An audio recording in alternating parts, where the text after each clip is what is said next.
धनबाद के नीरज हत्याकांड के आरोपी शूटर अमन सिंह और उसके सहयोगी अभिनव सिंह से धनबाद पुलिस ने कारोबारियों से रंगदारी मांगने और जान मारने की धमकी देने के मामले में कड़ी पूछताछ की है। दोनों ने पुलिस को कई अहम सुराग भी बताए हैं। एसएसपी आसिम विक्रांत मींज ने बताया कि पूर्व के आपराधिक मामले में अमन सिंह जेल में बंद है। पुलिस रिमांड में उससे पूछताछ की गई है। रंगदारी से संबंधित मामलों को लेकर यूपी एसटीएफ के सहयोग से अभिनव की लखनऊ से गिरफ्तारी हुई है।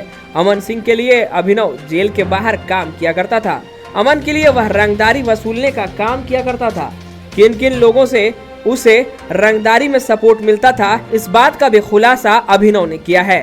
पुलिस के सामने अभिनव ने स्वीकार किया है कि उसने रंगदारी के लिए प्रयास किया था, लेकिन सफलता हाथ नहीं लगी थी। मामले को लेकर कई महत्वपूर्ण खुलासे अभिनव ने किए हैं। अमन सिंह के द्वारा यह आरोप लगाया गया था कि पुलिस ने उसके साथ मारपीट की है। इस पर सवाल करने के बाद एसएसपी ने कहा कि कई गंभीर घटनाओं का आरोपी होने के साथ साथ वह शातिर भी है। अमन के द्वारा भ्रमित करने का काम किया जा रहा है। धनबाद से नीरज कुमार की रिपोर्ट। अमन सिंह पूर्व से ही जेल में बंद है और यहाँ पर बहुत सारे मामलों में, खासतौर पर जो रंगदारी के मामले हैं उसमें उसका नाम आता रहा था केस में, और उसी क्रम में उसको रिमांड पर, पुलिस रिमांड पर लाया गया था। उससे पूछताछ की गई थी और उसके बाद पूछताछ के बाद उसको पुनः वापस होटवार जेल भेज दिया गया है। ये अभिनव सिंह की कहाँ से क्या संलिप्तता आई? उसी मामले से, जो रंगदारी से संबंधित मामले हैं, उन्हीं चीज़ों को लेकर के यूपी एसटीएफ के सहयोग से अभिनव सिंह की गिरफ्तारी हुई है और उसको भी न्यायिक हिरासत में भेज दिया गया है।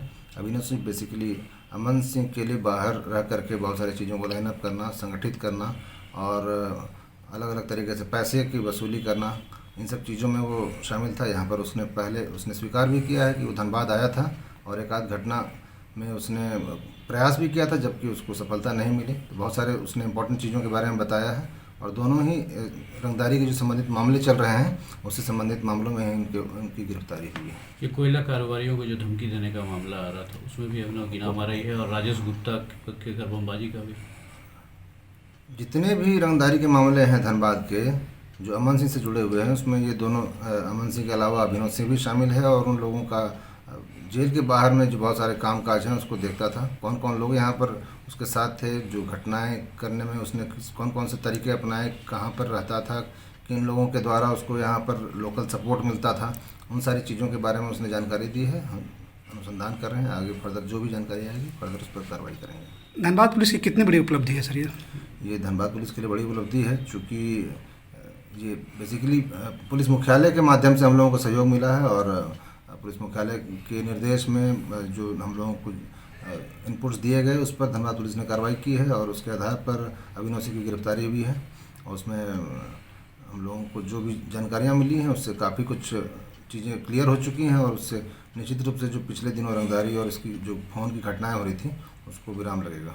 तो अमन सिंह के सर गैंग में अभिनव जैसे और भी लड़के होंगे, उनके बारे में भी कुछ अब तक पता चला? जो लोग पहले भी हम लोगों ने, इससे पहले कुछ दिनों पहले 5 लोगों को गिरफ्तार करके भेजा था, तो वो भी बिल्कुल सही उसी गैंग के लोग हैं। और जो लोग यहाँ पर अभी अभिनव से पूछताछ में जो चीज़ें आई हैं उससे पता चला है कि जो इनका पूर्व से संपर्क था, बाकी ये लोग लगातार संगठित होकर के काम कर रहे थे। अमन सिंह ने सर पुलिस पर जबरन मारपीट करने का आरोप लगाया और ये भी आरोप लगाया कि धमकी मिला है हमको, जो तुम नहीं स्वीकारोगे तो जान रास्ते में मरवा देंगे, रांची भेजने का। वो पूर्व से ही बहुत सारी गंभीर घटनाओं का आरोपित है, बहुत शातिर है और इस तरह से चीज़ों को भरमाने और भ्रमित करने का वो लोग प्रयास करते हैं। हम लोगों को उससे कोई फ़र्क नहीं पड़ता है, हम लोग अपना काम में लगे हुए हैं। तो अभिनव को अब रिमांड पर लेने की तैयारी की गई? हाँ बिल्कुल। सर कोयला कारोबारियों क्या कहेंगे सर, जो अभी इस तरह के अपराधी गिरफ्तार हुए हैं, उनको हौसले टूट चुके थे व्यवसायियों, कोयला व्यवसायियों को? धनबाद के जो कोयला व्यवसायी हैं और जो भी दूसरे व्यवसायी भी जिनसे भी इस तरह के फ़ोन कॉल्स आ रहे थे, उन लोगों को हम लोगों ने पहले भी यहाँ पर एक मीटिंग हुई थी चैम्बर ऑफ कॉमर्स में, तो हम लोगों ने कहा था कि आप लोग सहयोग करें, आप सूचनाएं दें और हम लोग कार्रवाई करेंगे, और हम लोगों ने किया भी है। एक सर सवाल और है अलग हट के, ये उचक्कों का सर, बाइक सवार जो उचक्के हैं, इन दिनों घटना बढ़ गई है अचानक से, उचक्के हैं जो पैसे निकाल के बैंकों से जा रहे हैं, लोग उनको चिंता का शिकार बना रहे हैं, उन पे सर कैसे, कब तक? उसमें लगातार हम लोग काम कर रहे हैं, उसमें हम लोगों को बहुत सारे क्लूज भी मिले हैं। बहुत जल्दी आप लोगों को उस पर कोई ब्रेक थ्रू मिलते ही आप लोगों को जानकारी देंगे। सर बैंकों में भी इसको लेकर गंभीरता नहीं बरती जा रही है, क्योंकि बैंक से ही पैसे निकाल के उन लोग जा रहे हैं और उसके बाद चिंता ही हो रही है। हम लोगों ने उस पर काफ़ी काम भी किया है, हम लोगों को बहुत सारे लीड्स भी मिले हैं और हम लोग बहुत जल्दी आप लोगों को उसके बारे में जानकारी देंगे।